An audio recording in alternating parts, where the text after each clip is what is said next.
क्या किसी इंसान की कीमत सिर्फ उसके रंग से लगाई जा सकती है?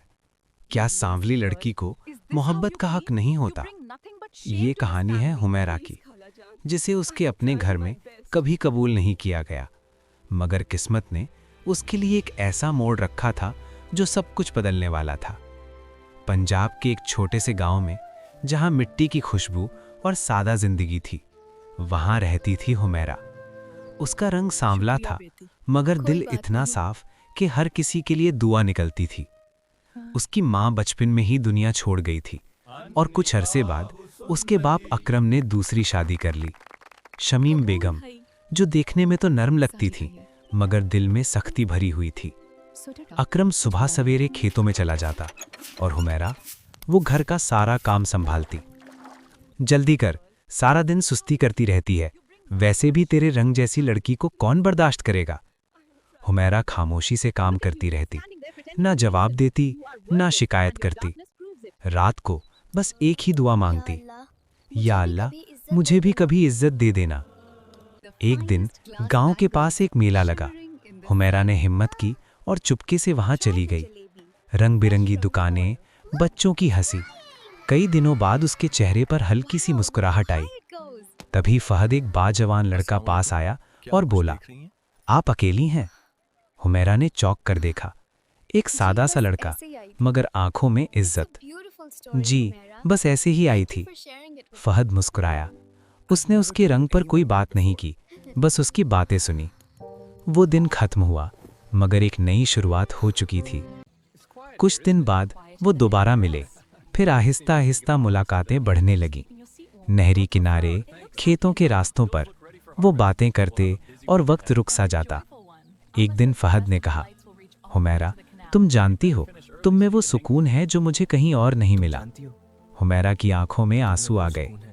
पहली बार किसी ने उसे उसके दिल के लिए चाहा था। लेकिन खुशी ज्यादा देर छुपी नहीं रहती। एक दिन शमीम बेगम को सब पता चल गया। मुझे पहले ही शक था, अब तुम लड़कों से मिलने भी लगी हो। उस दिन के बाद हुमैरा घर में कैद हो गई। लेकिन शमीम ने सिर्फ रोकना काफी ना समझा। उसने एक चाल चली। उसने फहद के नाम से एक झूठा खत लिखा, हुमैरा, मैं तुमसे शादी नहीं कर सकता, तुम मेरे लायक नहीं हो। जब हुमैरा ने वो खत पढ़ा, उसका दिल टूट गया। इसी तरह उसने फहद को भी झूठा पैगाम भेज दिया, मेरी शादी हो रही है, मुझे भूल जाओ। फहद टूट गया और गांव छोड़कर शहर चला गया। हुमैरा की हंसी खत्म हो गई। वो पहले से भी ज्यादा खामोश हो गई। अकरम अपनी बेटी को देखकर परेशान था, मगर वो सच नहीं जानता था। इधर शमीम ने एक और फैसला कर लिया। उसने एक आवारा, बेकार आदमी ढूंढा और उससे हुमैरा की शादी तय कर दी। यही तुम्हारे लायक है। हुमैरा ने कुछ ना कहा, क्योंकि उसके अंदर अब लड़ने की ताकत बाकी नहीं थी। शादी से एक दिन पहले अकरम को पुराने संदूक में कुछ खतूत मिले, वही खतूत जो हुमैरा और फहद के बीच में थे। अकरम ने पढ़ा और सच्चाई उसके सामने आ गई। ये सब शमीम ने किया। उसने फौरन हुमैरा को बुलाया। बेटी, सच बताओ, क्या तुम फहद से मोहब्बत करती हो? हुमैरा की आंखों से आंसू बहने लगे। जी अब्बा, मगर वो मुझे छोड़कर चला गया। अकरम ने सच बता दिया। हुमैरा जैसे साकित हो गई। तो वो खत झूठ था? उसी वक्त दरवाजे पर दस्तक हुई। फहद खड़ा था। वो वापस आया था, क्योंकि गांव के एक डाकिये ने उसे सच बता दिया था। हुमैरा, मैं तुम्हें छोड़कर कभी नहीं गया था। हुमैरा रो पड़ी। अकरम ने आगे बढ़कर कहा, अगर तुम सच्चे हो तो मेरी बेटी का हाथ मांगो। फहद ने बगैर देर किए कहा, मुझे हुमैरा कबूल है, हर हाल में। शमीम बेगम की हकीकत सबके सामने आ गई। अकरम ने उसे घर से निकाल दिया। कुछ दिन बाद सादा मगर खुशियों भरी शादी हुई। हुमैरा, जो कभी खुद को कमतर समझती थी, आज इज्जत और मोहब्बत के साथ रुखसत हो रही थी।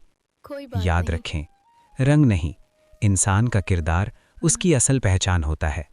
और जब नीयत साफ हो तो अल्लाह खुद रास्ते बना देता है। अगर आपको ये कहानी पसंद आई तो वीडियो को लाइक करें और चैनल को सब्सक्राइब करें। और कमेंट में ज़रूर बताएं आप कहां से देख रहे हैं।